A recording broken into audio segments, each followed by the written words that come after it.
It's that time of year again, folks. We're almost in government shutdown season. Besides stopping the endless waste of your tax dollars, the best reason to be happy for the season is that gun owners can force the anti-gunners into signing our priorities into law. Today, we're going to break down how GOA needs your help to expand gun rights and force President Joe Biden to enact our policies. Hi, I'm Ben, and you're watching the Minuteman Moment.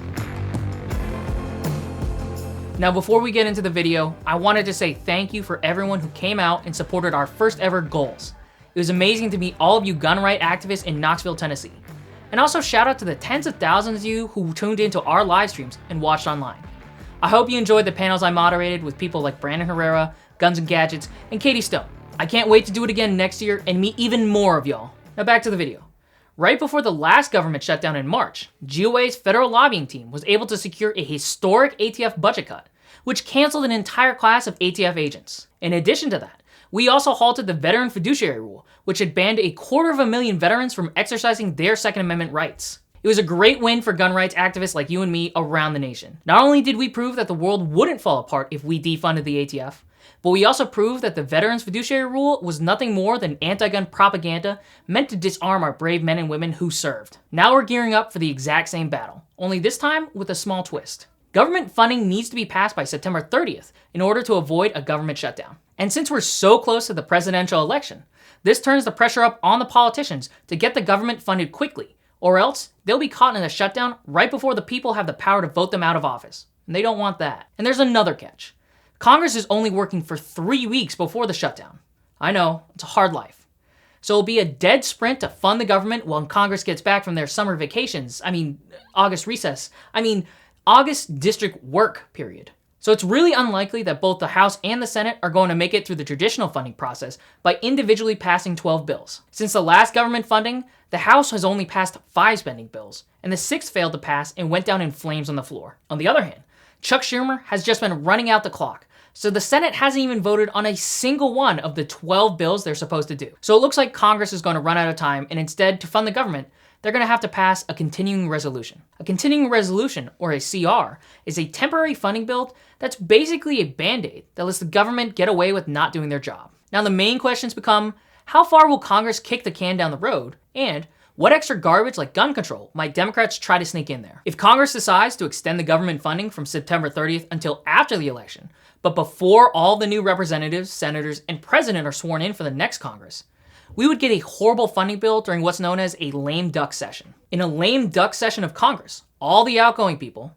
who are taking cushy lobbying jobs, administrative positions at colleges, board seats on companies they used to regulate, or just plain lost their election and got fired by the people, give one last gut punch to the taxpayers and get as much government funding as they want for themselves before they're out of a job. Now this could be a disaster for gun owners, because without the threat of losing their jobs, there's nothing holding these politicians accountable for trading away your rights. That's exactly what happened in 2022 when soon-to-be ex-Speaker Pelosi pushed a dozen anti-gun provisions in a massive government funding bill. It included classics like a 14% budget increase for the ATF, $700 million to bribe states into passing red flag laws, pushing the Department of Veteran Affairs to attack veterans' gun rights, allowing for gun control research, ignoring previous protections, and finally, telling the Department of Education to force parents to disclose firearms in the household. But now it's time to get even for those attacks on your rights with our priorities this time. As part of the previous government funding bill, the ATF had its budget cut, the veterans had their gun rights protected, and wait times for e-forms were reduced.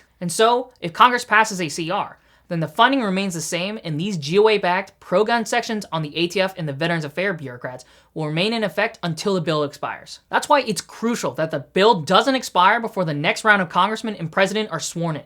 Because otherwise, President Biden and Senator Schumer might have one final chance to enact gun control and repeal our pro-gun victories. So let's check in with Washington, D.C. and see what the key players are saying. Congressman Chip Roy told The Hill, "We can always figure out an off-ramp.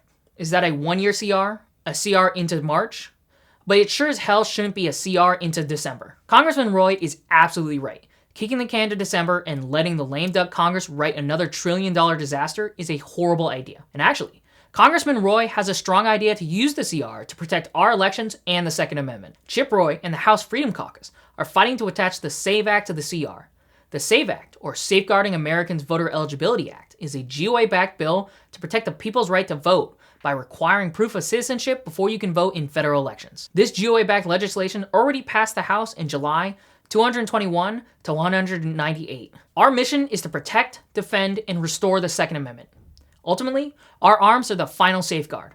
But until it's time to use the ammo box, we've got to protect our Constitution with our soapbox and at the ballot box. This is absolutely critical legislation because we've already seen it in action. In Arizona, where the state enacted a voter ID requirement, all a non-citizen must do is check a box and they'll be mailed a federal-only ballot. Meanwhile, Texas has been cracking down on ineligible voters, with the governor announcing over 1 million ineligible voters removed since the previous election. And Ohio has now purged hundreds of non-citizens from its voter rolls in recent months. If we don't have free and fair elections, we aren't a free country. And if lost elections lead to the destruction of the Second Amendment, we'll lose our freedoms too. The whole House Freedom Caucus has actually joined onto this plan to attach federal voting protections to the continuing resolution. They are fighting for a CR that avoids the unelected representatives getting to decide how the government is funded, and for the SAVE Act, or they'll shut the government down. This is a great way to fight back against the swamp, allowing the lame duck session to write a horrible funding bill, which would strip out all the pro-gun wins we've already secured in any CR. So the good news is that Speaker Mike Johnson seems to like this plan. And the bad news is, outgoing Senate Republican Minority Leader Mitch McConnell is already out there opposing the CR with the SAVE Act. Our federal affairs team is on the ground in Washington, D.C., fighting for your rights and fighting for a CR that maintains our pro-gun victories and dodges the lame duck session. We're also fighting to make sure our elections are fair and free from all interference. On top of maintaining our great wins, we also have a chance to score even more wins. That's why you need to call your representatives and senator and tell them to enact the SAVE Act and to vote no on any CR that kicks the can until the lame duck session. Together, we can not only win major pro-gun victories, but we can also prevent the anti-gunners from even getting the opportunity to enact gun control later this year. Now, thanks for watching. Be sure to like, comment, and subscribe to stay up to date with GOA's latest fights for your rights.